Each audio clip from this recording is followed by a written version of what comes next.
संघ लोक सेवा आयोग की सिविल सेवा परीक्षा देश की सबसे कठिन परीक्षाओं में से एक मानी जाती है, जिसे क्वालिफाई करने में अच्छे पढ़ाकुओं की हवा निकल जाती है। लेकिन दोस्तों, आज हम एक ऐसी शख्सियत से आपको रूबरू करा रहे हैं जिसने मायानगरी मुंबई की झुग्गी झोपड़ियों में पढ़ाते हुए न केवल यूपीएससी की सिविल सेवा परीक्षा पास की, बल्कि ऑल इंडिया 31वीं रैंक पाकर भारतीय प्रशासनिक सेवा यानी IAS की अधिकारी भी बनी। उसकी मेहनत का सफर यही नहीं थमा, प्रशिक्षण अवधि के दौरान भी वह सर्वश्रेष्ठ प्रशिक्षा अधिकारी का खिताब अपने नाम कर चुकी है और अब वह राजधानी दिल्ली के केंद्रीय सचिवालय के कॉरिडोर उनकी प्रतिभा का साक्षी बनने को आतुर है।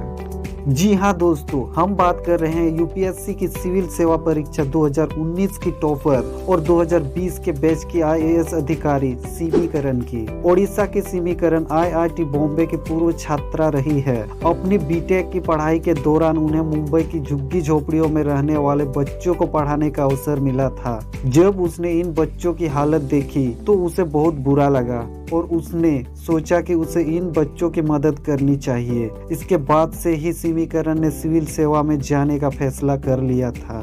दोस्तों, सिमी करन ओडिशा से बिलोंग करती है और उन्होंने अपनी स्कूली शिक्षा भिलाई छत्तीसगढ़ में की है। उनके पिता भिलाई स्टील प्लांट में काम करते थे, जबकि उनकी मां एक शिक्षिका थी। सिमी करन बचपन से ही होनहार छात्रा थी। उन्होंने 12वीं कक्षा के बाद इंजीनियरिंग में जाने का फैसला किया था। इलेक्ट्रिकल इंजीनियरिंग में डिग्री हासिल करने के लिए उन्होंने IIT बॉम्बे में दाखिला लिया, लेकिन इंजीनियर बनने का सपना तब बदल गया जब उन्हें वहां की झुग्गी झोपड़ियों में बसे बच्चों को पढ़ा रही थी। इसके बाद उन्होंने यूपीएससी की तैयारी पूरी शिद्दत से करने लग गई।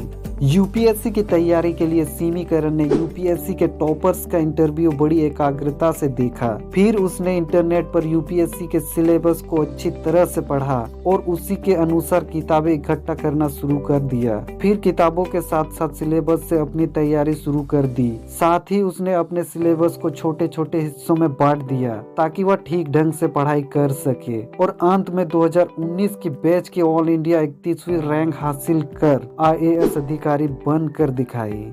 सो दोस्तों, सिमी करन की संघर्ष भरी जिंदगी की कहानी कैसे लगी हमें कमेंट के माध्यम से जरूर बताएं। और दोस्तों, मेरे द्वारा दी गई जानकारी अगर अच्छी लगी हो तो प्लीज वीडियो को लाइक और चैनल को सब्सक्राइब जरूर करें। जय हिंद, जय भारत।